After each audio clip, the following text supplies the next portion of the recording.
പ്രിയപ്പെട്ടവരെ, ഷെഫി ക്ലാസ്സിലേക്ക് ഏവർക്കും ഒരിക്കൽ കൂടി സ്വാഗതം. ഇന്ന് നമ്മൾ ജീവശാസ്ത്രത്തിൻ്റെ കോശങ്ങളെന്ന് പറയുന്ന ഭാഗത്തിൻ്റെ രണ്ടാം പാർട്ടാണ് നമ്മളിന്ന് ചർച്ച ചെയ്യുന്നത്. ഈ ഒരു ക്ലാസ്സിൻ്റെ പ്രത്യേകത എന്ന് പറയുന്നത്, ഇതിൻ്റെ അവസാനം നമ്മൾ ഇതുവരെ പറഞ്ഞതിൻ്റെ ഒരു ചുരുക്കം എന്ന നിലയിൽ കുറച്ച് ക്വസ്റ്റ്യൻസ് നമ്മൾ തയ്യാറാക്കിയിട്ടുണ്ട്. മുൻ വർഷങ്ങളിൽ ചോദിച്ച ക്വസ്റ്റ്യൻസാണ്. അപ്പോൾ നിങ്ങൾ ക്ലാസ് കേട്ട് അവസാനം ചോദ്യം നിങ്ങൾ ചെയ്തു നോക്കുക. അപ്പോഴാണ് നിങ്ങൾ അത് പഠിച്ചിട്ടുണ്ടോ മനസ്സിലായിട്ടുണ്ടോ എന്ന് നിങ്ങൾക്ക് സ്വയം വിലയിരുത്താൻ സാധിക്കുകയുള്ളൂ. ഒരുപാട് ക്ലാസ് കേൾക്കുക എന്നല്ല, ക്ലാസ് കേൾക്കുന്നതിൻ്റെ കൂടെ തന്നെ ചോദ്യങ്ങൾ പരിശീലിക്കുക എന്നുള്ളത് PSC പരീക്ഷ അല്ലെങ്കിൽ മത്സര പരീക്ഷയിലെ ഏറ്റവും പ്രധാനപ്പെട്ട കാര്യമാണ്. നമ്മൾ ക്ലാസ്സിലേക്ക് കടക്കാൻ പോവുകയാണ്. നമ്മളിന്ന് പറയാൻ പോകുന്നത് കോശസിദ്ധാന്തം എന്താണെന്നുള്ളതാണ്. കോശസിദ്ധാന്തം എന്ന് പറഞ്ഞാൽ ജീവികളുടെ ഘടനാപരവും ജീവിധർമ്മപരവുമായ അടിസ്ഥാന ഘടകങ്ങളാണ് കോശങ്ങൾ എന്ന് പറയുന്നത്. നിലവിലുള്ള കോശങ്ങളിൽ നിന്ന് മാത്രമേ പുതിയ കോശങ്ങൾ ഉണ്ടാകുന്നുള്ളൂ. അപ്പോൾ ഈ ഒരു പോയിൻ്റൊക്കെ നോക്കണേ. വൺ വേർഡിൽ എന്ത് ചെയ്യാം, ചോദിക്കാം. വൺ വേർഡ് മീൻസ് സ്റ്റേറ്റ്മെൻറ്റ് ക്വസ്റ്റ്യൻസിൽ എന്ത് ചെയ്യാം, ചോദിക്കാം. നിലവിലുള്ള കോശങ്ങളിൽ നിന്ന് മാത്രമേ എന്ത് ചെയ്യുള്ളൂ, പുതിയ കോശങ്ങൾ ഉണ്ടാകുന്നുള്ളൂ. ഇനി അടുത്ത് നോക്കാം. റോബർട്ട് ബ്രൗണ്, ഈ ആളുകളെ നോക്കണേ. കോശകേന്ദ്രമായ ന്യൂക്ലിയസ് കണ്ടെത്തി. അപ്പോൾ കോശത്തിൻ്റെ കേന്ദ്രീയത്തെയാണ് നമ്മൾ എന്തെന്ന് വിളിക്കുക, ന്യൂക്ലിയസ് എന്ന് വിളിക്കുക. അപ്പോൾ കോശകേന്ദ്രമായ ന്യൂക്ലിയസ് കണ്ടെത്തിയതാരാണ്, റോബർട്ട് ബ്രൗണ്. ആരാണ്, റോബർട്ട് ബ്രൗണ്. മുമ്പ് നമ്മൾ പഠിച്ചിട്ടുണ്ടായിരുന്നു, റോബർട്ട് ഹുക്ക് പഠിച്ചിട്ടുണ്ടായിരുന്നു അല്ലേ. ഇവിടെ റോബർട്ട് ബ്രൗൺ ആണ് എന്ത് ചെയ്തത്, ഇപ്പോൾ ന്യൂക്ലിയസ് നമുക്കറിയാം, ഒരു മർമ്മം എന്ന് പറയുന്നത് ഒരു ബ്രൗൺ കളറാണെന്ന് അറിയിക്കുക. മർമ്മം എന്താ, ബ്രൗൺ കളറാണ് അല്ലേ, ന്യൂക്ലിയസ്. അപ്പോൾ കോശത്തിൻ്റെ കേന്ദ്രമായ ന്യൂക്ലിയസ് കണ്ടെത്തിയതാരാണ്, നമ്മുടെ റോബർട്ട് ബ്രൗണ്. ഇനി തിയോഡർ ഷ്വാൻ, ആരാണ്, തിയോഡർ ഷ്വാൻ എന്ന് പറയുന്ന ആളുടെ പ്രത്യേകത ജന്തുശരീരം കോശങ്ങളാൽ നിർമ്മിതമാണെന്ന് കണ്ടെത്തി. ആരാണ്, തിയോഡർ ഷ്വാൻ. ജന്തുശരീരം കോശങ്ങളാൽ. അപ്പോൾ ജന്തുശരീരം കോശങ്ങൾ അല്ലേ, ജന്തു കോശം അങ്ങനെ കണ്ടെത്തിയ ആളാണ് തിയോഡർ ഷ്വാൻ അല്ലേ. ജന്തുശരീരം കണ്ടെത്തിയ ആളാണ് തിയോഡർ ഷ്വാൻ. അപ്പം എങ്ങനെ ആലോചിക്കുക, ജന്തുക്കൾ, തിയോഡർ ഷ്വാൻ, തീയിലുണ്ടാവും ജന്തുക്കൾ, തീയിൽ ജന്തുക്കൾ ഉണ്ടാവില്ലേ, അങ്ങനെ കണക്ട് ചെയ്യുക. തീയിൽ ജന്തുക്കളല്ലേ, തിയോഡർ ഷ്വാൻ ആണ് എന്ത് ചെയ്തത്, നമ്മുടെ ജന്തുശരീരം കോശങ്ങളാൽ നിർമ്മിതമാണെന്ന് കണ്ടെത്തിയത്. ഇനി അടുത്തത് MJ ഷ്ലീഡൻ, സസ്യശരീരം കോശങ്ങളാൽ നിർമ്മിതമാണെന്ന് കണ്ടെത്തിയാൽ MJ ഷ്ലീഡൻ. സസ്യശരീരം ഷ്ലീഡൻ എന്ന് കണ്ടില്ല, ഡാ തലച്ചാൽ സാന്നായില്ലേ. അപ്പോൾ അങ്ങനെ കണക്ട് ചെയ്യുക, ഷ്ലീഡൻ അല്ലെങ്കിൽ സസ്യം. അപ്പോൾ ഒരു കണക്റ്റ് നമുക്ക് പറയാൻ പറ്റും. MJ ഷ്ലീഡനാണെന്ത്, സസ്യശരീരം കോശങ്ങളാൽ നിർമ്മിതമാണെന്ന് കണ്ടെത്തിയ ആളാണ് ഷ്ലീഡൻ എന്ന് പറയുന്ന ആൾ. അപ്പോൾ നേരത്തെ ആരായിരുന്നു, തിയോഡർ ഷ്വാൻ. തീയിലാണ് ജന്തുക്കൾ ഉണ്ടാവുക ആലോചിക്കുക. അടുത്താണ് MJ ഷ്ലീഡൻ, ഡാ തലതിരിച്ച് സസ്യശരീരം കോശങ്ങളാൽ നിർമ്മിതമാണെന്ന് കണ്ടെത്തി. ഇനി അടുത്ത ആളാണ് റുഡോൾഫ് വിർഷോ. ആരാണ്, റുഡോൾഫ് വിർഷോ. ഇദ്ദേഹത്തിൻ്റെ പ്രത്യേകത എന്ന് പറഞ്ഞാൽ കോശസിദ്ധാന്തം പരിഷ്കരിച്ച, നിലവിലുള്ള കോശസിദ്ധാന്തത്തിൽ ചെറിയ പരിഷ്കാരങ്ങൾ കൊണ്ടുവന്ന വ്യക്തിയാണ് റുഡോൾഫ് വിർഷോ. അദ്ദേഹം പറയുന്നത് നിലവിലുള്ള കോശങ്ങളിൽ നിന്ന് മാത്രമാണ് പുതിയ ഉണ്ടാകുന്നതെന്ന് നിഗമനത്തിലെത്തിയ ആളാണ് ആ പുതിയ കോശങ്ങളിൽ നിന്ന് എന്നല്ല, നിലവിലുള്ള കോശങ്ങളിൽ നിന്നാണ് എന്ത് ചെയ്യുക, പുതിയ കോശങ്ങൾ ഉണ്ടാവും എന്ന് പറയുന്ന ആളാണ് റുഡോൾഫ് വിർഷോ. ആരാണ് റുഡോൾഫ് വിർഷോ. അവിടെ ഏറ്റവും ഇമ്പോർട്ടൻ്റ് ഷ്ലീഡനും തിയോഡർ ഷ്വാനും ഉണ്ടോ. തീയിലാണ് ജന്തുക്കൾ ഉണ്ടാവുക, ഷ്ലീഡൻ, ഡാ തലച്ചാൽ സസ്യം. ഓക്കെ. ഇനി ഇലക്ട്രോൺ മൈക്രോസ്കോപ്പ്. എന്താണ് ഇലക്ട്രോൺ മൈക്രോസ്കോപ്പ്? അതിൻ്റെ പിക്ചറാട്ടത് ഇലക്ട്രോൺ മൈക്രോസ്കോപ്പാണത്. അത് സ്റ്റേറ്റ്മെൻറ്റ് വൈ ക്വസ്റ്റ്യൻസിൽ ഇങ്ങനെ ചോദിക്കാം. പ്രകാശ സ്രോതസ്സിന് പകരം ഇലക്ട്രോഡുകളെ ഉപയോഗപ്പെടുത്തുന്നവയാണ്. അപ്പോൾ ഇതിലൂടെ നമ്മൾ ഇത് ഉപയോഗിക്കുമ്പോൾ പ്രകാശ സ്രോതസ്സിന് പകരം എന്താ ഉപയോഗിക്കുന്നു, ഇലക്ട്രോണുകൾ ഉപയോഗിച്ചിട്ടാണ് എന്ത് ചെയ്യുക, ഇത് നമ്മൾ ഉപയോഗിക്കുക. വസ്തുക്കളെ വ്യക്തതയോടെ അനേക ലക്ഷം മടങ്ങ് വലിപ്പത്തിൽ കാണിക്കാൻ ഇലക്ട്രോൺ മൈക്രോസ്കോപ്പിന് കഴിവുണ്ട്. അപ്പോൾ ഒരു വസ്തുക്കൾ എന്ത് ചെയ്യുക, അനേകം ലക്ഷം മടങ്ങായിട്ട് ഒരു വസ്തുവിനെ പല മടങ്ങുകളായിട്ട് വലുപ്പത്തിൽ കാണിക്കാൻ ഉപയോഗിക്കുന്ന ഒരു ഉപകരണമാണെന്ത്, ഇലക്ട്രോൺ മൈക്രോസ്കോപ്പ് എന്ന് പറയുന്നത്. റെഡിയാണല്ലോ. ഇനി മനുഷ്യ ശരീരത്തിൽ ഏകദേശം എത്ര വ്യത്യസ്ത ഇനം കോശങ്ങളുണ്ട്? 200 വ്യത്യസ്ത ഇനം കോശങ്ങളുണ്ട്. ഇനി കോശത്തിലെ പ്രധാന ഭാഗങ്ങൾ ശ്രദ്ധിക്കണേ. കോശത്തിലെ പ്രധാന ഭാഗങ്ങളാണ് പറയുന്നത്. കോശഭിത്തി, കോശസ്തരം, കോശദ്രവ്യം, കോശമർമ്മം, മൈറ്റോകോൺട്രിയോൺ, ഫേനം. എന്തൊക്കെയാണ്? കോശഭിത്തി, കോശസ്തരം, കോശദ്രവ്യം, കോശമർമ്മം, മൈറ്റോകോൺട്രിയോൺ, ഫേനം. അപ്പോൾ വേറെ ഒരുപാട് ഭാഗങ്ങളുണ്ട്. ഏറ്റവും പ്രധാനപ്പെട്ട ഭാഗങ്ങളാണെന്ത്, ഈ ഭാഗങ്ങളെന്ന് പറയാം. ഇനി ഇവിടെ നോക്കാം നമുക്ക്. സസ്യങ്ങളുടെയും ഫംഗസുകളുടെയും കോശസ്ഥലത്തെ പൊതിഞ്ഞുകൊണ്ട് കാണപ്പെടുന്ന കട്ടിയേറിയ ജീവനില്ലാത്ത ആവരണം. അപ്പോൾ കോശഭിത്തി എന്താണ് ജീവനില്ലാത്ത ഭാഗമാണ്. മുമ്പ് നമ്മൾ പഠിച്ചിട്ടുണ്ടായിരുന്നല്ലേ, കോശഭിത്തി നമ്മൾ പഠിച്ചിട്ടില്ലേ, ഓർമ്മയില്ലേ? അപ്പോൾ ഇവിടെ നോക്കുക, സസ്യങ്ങളുടെയും ഫംഗസുകളുടെയും കോശസ്ഥലത്തെ പൊതിഞ്ഞുകൊണ്ട് കാണപ്പെടുന്ന കട്ടിയേറിയ ജീവനില്ലാത്ത ആവരണമാണെന്ത്, കോശഭിത്തി. അപ്പോൾ കോശൻ്റെ ഭിത്തി, നമ്മൾ ചുമര് ഭിത്തി വരല്ലേ, ജീവനുണ്ടതിന് ഇല്ല, പൊതിഞ്ഞുകൊണ്ട് കാണപ്പെടുന്നതാണ് അല്ലേ. അപ്പോൾ അതിന് ജീവനില്ലാത്തതാണെന്ത്, കോശഭിത്തി എന്ന് പറയുന്നത്. Yes, very good. ഇനി അടുത്ത് നോക്കാം നമുക്ക്. ആൽഗകളുടെ കോശഭിത്തി നിർമ്മിച്ചിരിക്കുന്ന പദാർത്ഥങ്ങൾ അല്ലേ. ആൽഗകളുടെ കോശഭിത്തി നിർമ്മിച്ചിരിക്കുന്ന പദാർത്ഥങ്ങൾ: സെല്ലുലോസ്, ഗാലക്ടൻസ്, മന്നാൻസ്, കാൽസ്യം കാർബണേറ്റ്. അപ്പം ആൽഗകളുടെ കോശഭിത്തി, അപ്പോൾ കോശഭിത്തി എന്ന് പറഞ്ഞാൽ ജീവനില്ലാത്തതാണ്. അത് ആൽഗകളുടെ കോശഭിത്തി നിർമ്മിച്ചത് എന്തുകൊണ്ടാണ്? സെല്ലുലോസ് ഉപയോഗിച്ച്, ഗാലക്ടൻസ്, മന്നാൻസ്, കാൽസ്യം കാർബണേറ്റ്. ഓക്കെ. ഇനി കോശഭിത്തി നിർമ്മിക്കപ്പെട്ടിരിക്കുന്ന പദാർത്ഥം, അപ്പോൾ ആൽഗകളുടെ കോശഭിത്തി ആട്ടോ പറഞ്ഞേ. ഇനി കോശഭിത്തി നിർമ്മിക്കപ്പെട്ട പദാർത്ഥം ഏതാ? സെല്ലുലോസ്. എന്താണ്? സെല്ലുലോസ്, കോശഭിത്തി, സെല്ലുലോസ് അല്ലേ. ആലോചിച്ചാൽ മതി. കോശഭിത്തി ജീവനില്ലാത്തതാണ് അല്ലേ. അപ്പോൾ അത് സെല്ലോട്ടോപ്പ് ഒട്ടിച്ച് വെക്കുക. എന്ത് ഭിത്തി? സെല്ലുലോസ്. അപ്പോൾ സെല്ലോട്ടോപ്പ് ഇട്ടിട്ട് നമ്മൾ എന്ത് ചെയ്യുക? കോശഭിത്തി ഒട്ടിച്ച് വെക്കുക അവിടെ. അപ്പോൾ സെല്ലുലോസ്, സെല്ലോട്ടോപ്പ് ഉണ്ടാവില്ലല്ലോ, ഒട്ടിച്ച് വെക്കുമ്പോൾ ജീവൻ ഉണ്ടാവില്ല അതിന്. അപ്പോൾ കോശഭിത്തി എന്താ പറയുക, എന്തുകൊണ്ടാണ് നിർമ്മിച്ചത്? നല്ല സെല്ലോട്ടോപ്പൊക്കെ ഇട്ടിട്ടാണ് എന്ത് ചെയ്തത്? അത് നിർമ്മിച്ചത്. ഇനി കോശഭിത്തിയിൽ അടങ്ങിയിരിക്കുന്ന മൂലകങ്ങൾ കാൽസ്യം, മഗ്നീഷ്യം അല്ലേ.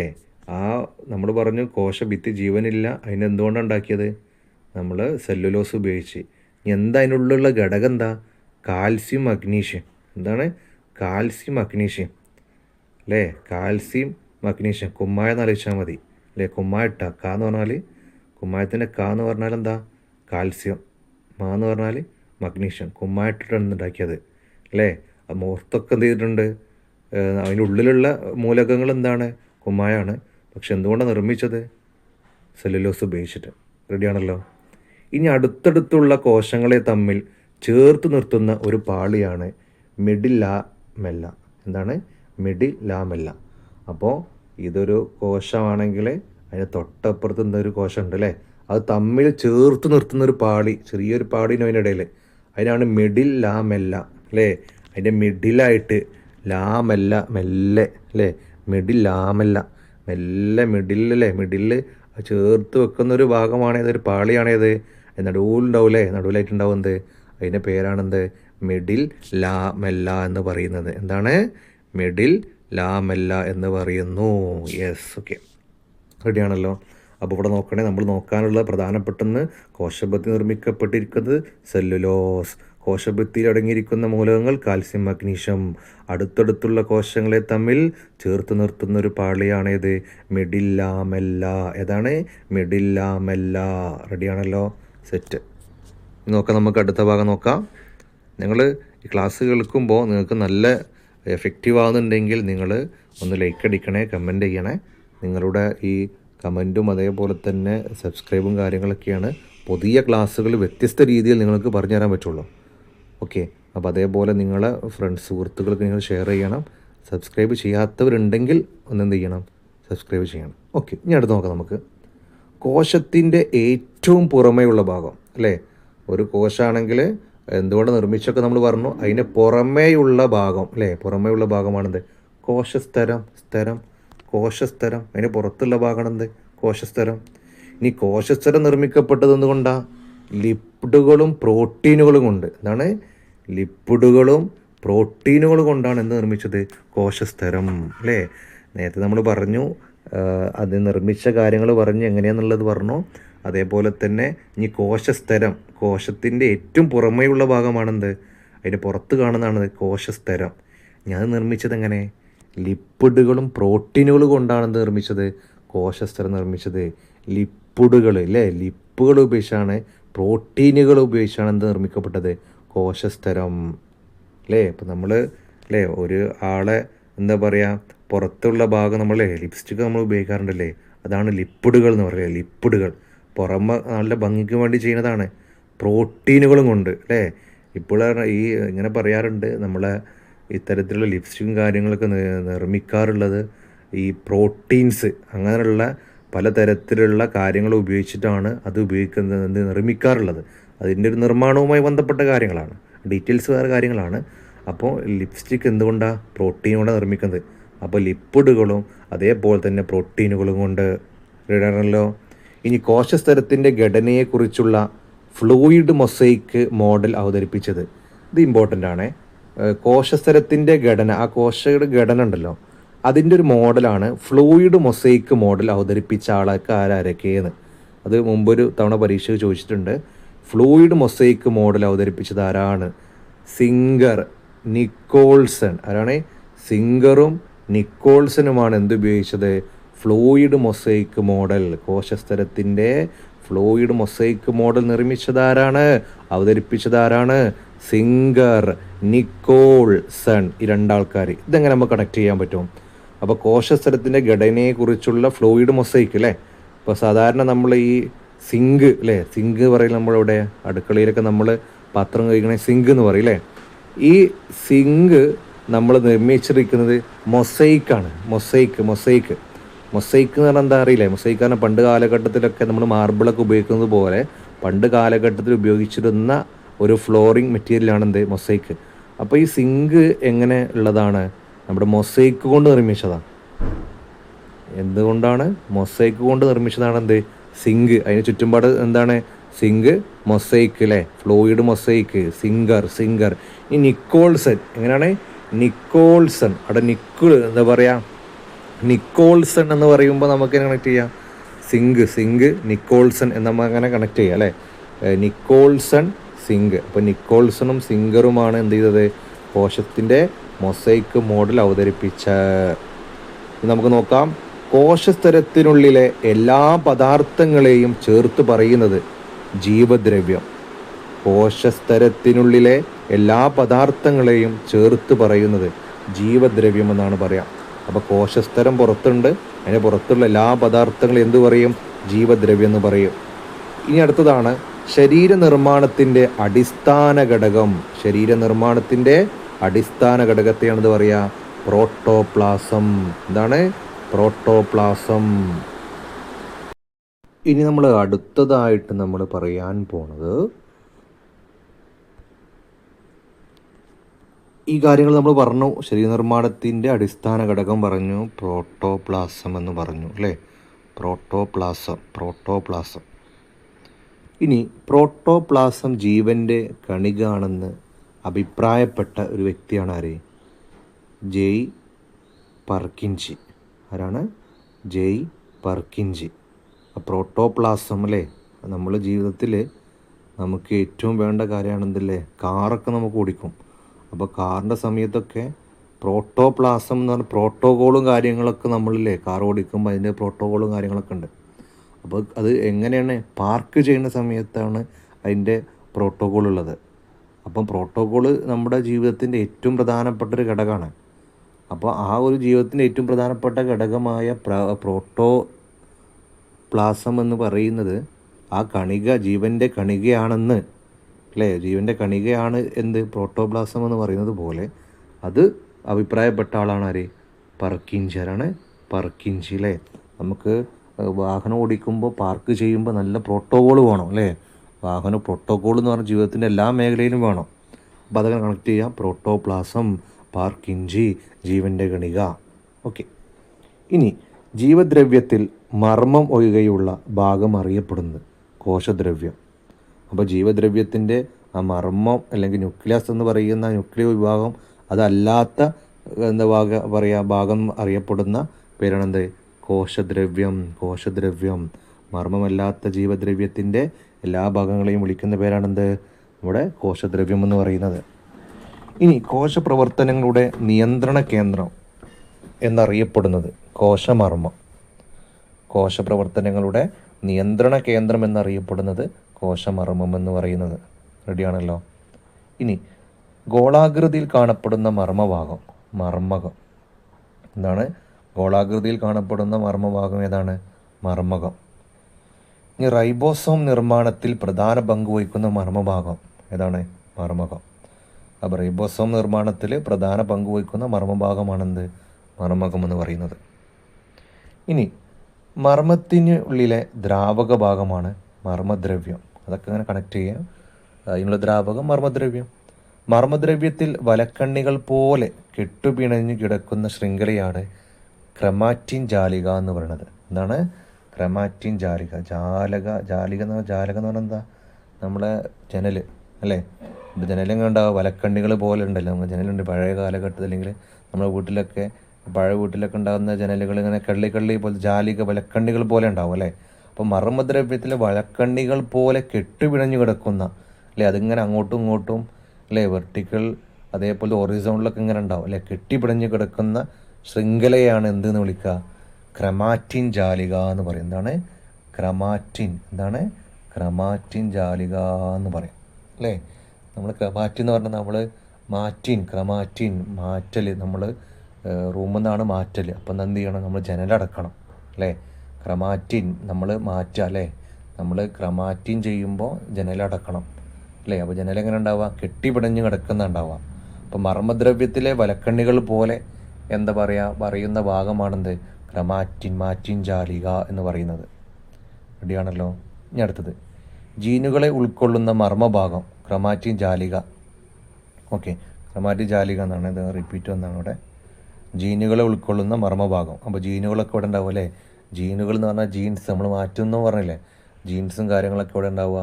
നമ്മൾ മാറ്റുന്ന അല്ലേ. ക്രമാറ്റിൻ ജാലിക കെട്ടിപിടഞ്ഞ് കിടക്കുന്നു, ജീനുകൾ ഉണ്ടാകുന്നു. ജീന് മീൻസ് ജീനുകളൊക്കെ ഉണ്ടാവുന്നു അല്ലേ. ജീൻസുകൾ കാര്യങ്ങളൊക്കെ ഉണ്ടാവുന്നു. അപ്പോൾ ജീനുകൾ ഉൾക്കൊള്ളുന്ന മർമ്മഭാഗമാണിത് ക്രൊമാറ്റിൻ ജാലിക. ഇനി ക്രൊമാറ്റിൻ ജാലിക ക്രോമസോമുകളുമായി മാറുന്ന അതിന് എന്താ പറയുക? ഈ ക്രൊമാറ്റിൻ ജാലിക ഉണ്ടല്ലോ, അത് ക്രോമസോമുകളായിട്ട് മാറുന്നത് കോശ വിഭജന സമയത്ത്. എന്താണ്? കോശങ്ങളുടെ വിഭജന സമയത്താണ് എന്തുണ്ടാവുക? ക്രൊമാറ്റിൻ ജാലിക എന്തായിട്ട് മാറും? ക്രോമസോമുകളായിട്ട് മാറും. അപ്പോൾ നമ്മൾ ക്രൊമാറ്റിൻ ജാലിക അല്ലെങ്കിൽ ആ റൂമിൽ നമ്മൾ എന്ത് ചെയ്യുന്നു? നമ്മുടെ ആ ഒരു നമ്മൾ നല്ല അല്ലേ, നമ്മുടെ ഡ്രസ്സൊക്കെ ഇട്ട് നല്ല കുട്ടപ്പികളൊക്കെ ആയിരുന്ന സമയത്ത് എന്തായിട്ട് മാറുന്നത്? ഏത് സമയത്താണ് അങ്ങനെ മാറുന്നത്? ക്രോമല്ലേ, നല്ല ക്രോമായിട്ടല്ലേ, നല്ല ക്രീം നല്ല ഇല്ലേ, ക്രീമൊക്കെ തേച്ച് ആവുന്നത് ഏത് സമയത്താണ്? കോശ വിഭജന സമയത്ത്. നമ്മളത് എന്താ പറയുക, നമ്മുടെ വസ്ത്രം ധരിക്കുന്ന സമയത്ത്, കോശ വിഭജന സമയത്ത് എന്തായിട്ട് മാറുക? നല്ല നമ്മുടെ ജാലികകൾ എന്തായിട്ട് മാറും? ക്രോമസോമുകളായിട്ട് മാറുന്ന സമയത്താണ്. ഇനി വ്യക്തമായ ന്യൂക്ലിയസ് ഇല്ലാത്ത കോശങ്ങൾ അല്ലേ, വ്യക്തമായ രീതിയിൽ ന്യൂക്ലിയസ് ഇല്ലാത്ത കോശങ്ങളാണ് പ്രൊക്കാരിയോട്ടിക് കോശങ്ങൾ എന്ന് പറയാം അല്ലേ. പ്രൊക്കാരിയോട്ടിക് കോശങ്ങൾ എന്ന് പറഞ്ഞാൽ വ്യക്തമായിട്ട് നമുക്കവിടെ ന്യൂക്ലിയസ് കാണൂല. പ്രൊക്കാരിയോട്ടിക് കോശങ്ങൾ അല്ലേ. കാരിയോട്ടിക് എന്താണ് അല്ലേ. ഒന്നുമില്ലാത്ത അല്ലേ, പ്രൊക്കാരിയോട്ടാണ്, ഇല്ലാത്ത ഭാഗങ്ങളാണത്. ഈ ഉദാഹരണമാണ് അതിൽ ബാക്ടീരിയകൾ, ഹരിതാൽഗകൾ, അതേപോലെ മൈക്കോപ്ലാസ്മകൾ. ഇതൊക്കെ എന്താണ്? പ്രൊക്കാരിയോട്ടുകൾക്ക് ഉദാഹരണമാണേത്? ബാക്ടീരിയകൾ, ഹരിതാൽഗകൾ, അതേപോലെ തന്നെ മൈക്കോപ്ലാസ്മകളൊക്കെ എന്താണ്? പ്രൊക്കാരിയോട്ടുകൾക്ക് ഉദാഹരണം. പ്രൊക്കാരിയോട്ടുകൾ എന്ന് പറഞ്ഞാൽ എന്താ? വ്യക്തമായ ന്യൂക്ലിയസ് ഇല്ലാത്ത കോശങ്ങളെയാണ് എന്ന് പറയാം. ഇനി പ്രിയപ്പെട്ടവരെ, നമ്മൾ ക്വസ്റ്റ്യൻസ് ഡിസ്കസ് ചെയ്യാൻ പോകണം. ഈ ചാപ്റ്ററുമായി ബന്ധപ്പെട്ട് ഇതുവരെ നമ്മൾ എടുത്തതിൽ ചില ക്വസ്റ്റ്യൻസ് നമ്മൾ ഡിസ്കസ് ചെയ്യുകയാണ്. അപ്പോൾ ആദ്യം നിങ്ങൾ ചെയ്യേണ്ടത്, ഈ ചാനൽ സബ്സ്ക്രൈബ് ചെയ്തിട്ടില്ലെങ്കിൽ ആദ്യം ഒന്ന് ചെയ്യാം. നമ്മൾ ഒരുപാട് അറിവുകൾ നിങ്ങൾക്ക് പറഞ്ഞു തന്നു. അപ്പോൾ നിങ്ങൾ ഒരു ചിലവില്ലല്ലോ, നിങ്ങൾ കൈ നേരെ അവിടെ അമർത്തുക, ഒരു സബ്സ്ക്രൈബ് ചെയ്യുക. ക്ലാസ് ഇഷ്ടപ്പെടുന്ന ഒരു ലൈക്കോ അല്ലെങ്കിൽ ഒരു ഗുഡ് അല്ലേ, നമ്മൾ അറിവുകൾ ആര് തന്നാലും നമ്മളൊരു അപ്രിസിയേറ്റ് അവർക്ക് നമ്മൾ കൊടുക്കണം. അത് നിങ്ങൾ ഈ തരുന്ന സബ്സ്ക്രൈബും അതേപോലെ തന്നെ ലൈക്കും കാര്യങ്ങളും നമുക്കൊരു പ്രോത്സാഹനം കിട്ടും അല്ലേ. അപ്പോൾ നിങ്ങളോട് ഒരാൾ ഒരു കാര്യം ചെയ്ത് ഗുഡ്, വെൽ ഡൺ, എക്സലൻ്റ് എന്ന് പറയുമ്പോൾ നമുക്കൊന്നൊരു ആത്മവിശ്വാസം കൂടും. അത് നമ്മൾ പറയുമ്പോൾ അത് നമ്മുടെ ജീവിതത്തിനും അതിന് ഗുണകരമായിട്ട് നമുക്ക് ലഭിക്കും. അപ്പോൾ നിങ്ങൾ ചെയ്യേണ്ടത് സബ്സ്ക്രൈബ് ചെയ്യുക, അതേപോലെ തന്നെ എന്ത് ചെയ്യുക, എന്തെങ്കിലും ഒരു കമൻറ്റ് നിങ്ങൾ ക്ലാസ് ഇനി ഇഷ്ടമില്ല എന്ന് പറയാം, നോ ബാഡ് ക്ലാസ് എന്ന് പറയാം, ഒന്നും പ്രശ്നമില്ല. അപ്പോൾ എന്താണ് പ്രശ്നം, നമുക്ക് പരിഹരിച്ച് മുമ്പോട്ട് പോകാൻ പറ്റുള്ളൂ. നമ്മളെല്ലാവരും എന്ത് ചെയ്യണം, PSC ലിസ്റ്റിൽ വരുന്ന ഗവൺമെൻറ് ജോലി കിട്ടണം. അപ്പോൾ കൃത്യമായിട്ട് പഠിക്കുന്ന സിസ്റ്റമാറ്റിക്കാക്കി പഠിക്കുക എന്നുള്ളതാണ്. അതേപോലെ തന്നെ ഇഷ്ടമുള്ള PSC പ്രിപ്പയർ ചെയ്യുന്ന കുട്ടികൾക്ക് എന്ത് ചെയ്യുക, നിങ്ങളത് ഷെയർ ചെയ്ത് കൊടുക്കുക. അപ്പോൾ നമ്മൾ ക്വസ്റ്റ്യനിലേക്ക് കടക്കാൻ പോവാണ്. ഇതൊരു പ്രീവിയസ് ക്വസ്റ്റ്യനാണ്. ആൻസർ നിങ്ങൾ പറയണം കേട്ടോ. ചുവടെ കൊടുത്തിരിക്കുന്നവയിൽ കോശവിജ്ഞാനീയ ചരിത്രവുമായി ബന്ധപ്പെട്ട ശരിയായ ജോഡിയത് അല്ലേ. കോശങ്ങളുമായി ബന്ധപ്പെട്ട കുറച്ച് ആളുകളെ പേരൊക്കെ നമ്മൾ പഠിച്ചിട്ടുണ്ട്. ശരിയായ ജോഡി ചോദിച്ചു കേട്ടോ. തിയോഡർ ഷ്വാൻ കോശത്തിന് ന്യൂക്ലിയസ് എന്ന കേന്ദ്രം കണ്ടെത്തി. റുഡോൾഫ് വിർഷോ ജന്തുശരീരം കോശങ്ങളാൽ നിർമ്മിതം. റോബർട്ട് ബ്രൗൺ നിലവിലുള്ള കോശങ്ങളിൽ നിന്നു മാത്രമേ പുതിയ കോശങ്ങളുണ്ടാകൂ. MJ Schleiden സസ്യശരീരം കോശങ്ങളാൽ നിർമ്മിതം. അപ്പോൾ ഇതിൽ ശരിയായ ജോഡി ഏതെന്ന് ചോദിച്ചത്. അപ്പോൾ നമ്മൾ മുമ്പ് പഠിച്ച ഓർമ്മയുണ്ട്, തിയോഡർ ഷ്വാൻ അല്ലേ. തിയോഡർ ഷ്വാൻ നമ്മൾ എന്തിനെക്കുറിച്ചാണ് പഠിച്ചത് ഓർമ്മയുണ്ടോ? അതേപോലെ തന്നെ Rudolf Virchow, Robert Brown, MJ Schleiden എന്തിനെക്കുറിച്ചാണ് പഠിച്ചത്? ഓർമ്മ വരുന്നില്ലേ? ഇവിടെ ഓർമ്മ ഉണ്ട് നമുക്ക്. MJ ഷ്ലീഡൻ എന്ന് പറഞ്ഞപ്പോൾ ഡാ എന്ന് പറഞ്ഞ എന്ന് പറഞ്ഞ ഓർമ്മ ഉണ്ടോ? സസ്യശരീരമാണ് കോശങ്ങളാൽ നിർമ്മിതം, ഡാ അല്ലേ. അപ്പോൾ അത് കിട്ടിയ നമുക്ക്. അപ്പോൾ അതിൻ്റെ ഉത്തരം എന്താ? D ആണ് ഉത്തരം. റെഡിയല്ലേ? റോബർട്ട് ബ്രൗണ് അല്ലേ, മർമ്മം ബ്രൗണ് കളറിലാന്ന് പറഞ്ഞു അല്ലേ. റെഡിയാണല്ലോ. തിയോഡർ ഷ്വാൻ എന്താ? തീയിലാണ് ജന്തു ഉണ്ടാവുക. അപ്പോൾ അത് ഈ ഓപ്ഷൻ തെറ്റാണ്. അതേപോലെ തന്നെ റുഡോൾഫ് വിർഷോയെക്കുറിച്ച് നമ്മൾ പറഞ്ഞിട്ടുണ്ട്. അപ്പോൾ ഓപ്ഷൻ D അല്ലേ. അപ്പോൾ നമ്മൾ ആ കണക്ട് ചെയ്യുമ്പോൾ പഠിക്കാൻ പറ്റുന്നുണ്ടല്ലോ. യെസ്. ഇനി അടുത്ത് നോക്കാം. ജീവൻ്റെ അടിസ്ഥാന യൂണിറ്റാണ് ഏത്? ഒന്ന് പറഞ്ഞു നോക്ക് നിങ്ങൾ. ടിഷ്യൂ ആണോ, അവയവമാണോ, കോശകേന്ദ്രമാണോ, കോശമാണോ? യെസ്, കിട്ടില്ല. ഉത്തരം കിട്ടിയില്ലേ? എന്താണ്? കോശം. ഉത്തരം കോശം. Very good. അടുത്ത് നോക്കാം. കോശത്തെക്കുറിച്ചുള്ള പഠനം എന്താണ് അറിയപ്പെടുന്നത്? ഹിസ്റ്റോളജി ആണോ, മോർഫോളജി ആണോ, ഫിസിയോളജി ആണോ, സൈറ്റോളജി ആണോ? എന്താണ് പറയൂ? Yes, very good. എന്താണ്? അതിനെക്കുറിച്ചുള്ള ശാസ്ത്രത്തെ വിളിക്കുന്ന പേരാണെന്ത്? സൈറ്റോളജി. കോശം, സൈറ്റ്. റെഡിയാണല്ലോ. ഓക്കെ. സൈറ്റ് കാണെങ്കിൽ നമ്മൾ ഒരുപാട് ക്യാഷ് കൊടുക്കണം. സൈറ്റ് കാണുങ്ങളേ, നമ്മൾ സ്ഥലങ്ങളൊക്കെ അങ്ങനെ ആലോചിച്ചാൽ മതി. ഓക്കെ. ഇനി കോശത്തിൻ്റെ പിതാവ് എന്നറിയപ്പെടുന്നത് ആരാണ്? കോശത്തിൻ്റെ പിതാവ് എന്നറിയപ്പെടുന്നത് ആരെയാണ്? പറയൂ. ആൻറ്റൺ വാൻ ലിവാൻ ഹോക്ക് ആണോ, റോബർട്ട് ബ്രൗൺ ആണോ, സ്ലൈഡൻ ആണോ, റോബർട്ട് ഹുക്ക് ആണോ? ആരാണ്? പറയൂ. ആരാണ്? യെസ്, ഉത്തരം എന്താണ്? Robert Hooke. എന്താണ്? Robert Hooke. അടുത്ത്, ഏറ്റവും വലിയ ജന്തുകോശം താറാവ് മുട്ടയാണോ, കോഴിമുട്ടയാണോ, തവളയുടെ മുട്ടയാണോ, ഒട്ടകപക്ഷിയുടെ മുട്ടയാണോ?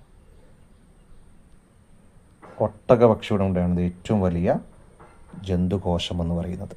അടുത്ത്, കോശകേന്ദ്രം കണ്ടെത്തിയതാരാണ്? കോശത്തിൻ്റെ ന്യൂക്ലിയസിലെ കണ്ടെത്തിയതാരാ? റോബർട്ട് ഹുക്കാണോ, ആൻ്റണി വാൻ ലിവാൻ ഹോക്കാണോ, സ്ലൈഡൻ ആണോ, റോബർട്ട് ബ്രൗൺ ആണോ? Yes, very good. Robert Brown. ആരാണ്? Robert Brown. ഇനി അടുത്ത് നോക്കാം. ഓക്കെ, ഈ ക്വസ്റ്റ്യൻസ് ആണ് അതുവരെ ഉള്ളത്. നമുക്ക് അടുത്ത ക്ലാസ്സിൽ എന്ത് ചെയ്യാം, ബാക്കി നമ്മൾ ഡിസ്കസ് ചെയ്യാം. അപ്പോൾ നിങ്ങൾ ഒന്ന് വർക്കൗട്ട് ചെയ്യുക. ഇത് ചോദ്യം നിങ്ങൾ ആദ്യം കണ്ടിട്ട് നിങ്ങൾ അറ്റൻഡ് ചെയ്യുമ്പോൾ നിങ്ങൾക്ക് കോൺഫിഡൻസ് ഉണ്ടാവും. റെഡിയാണല്ലോ?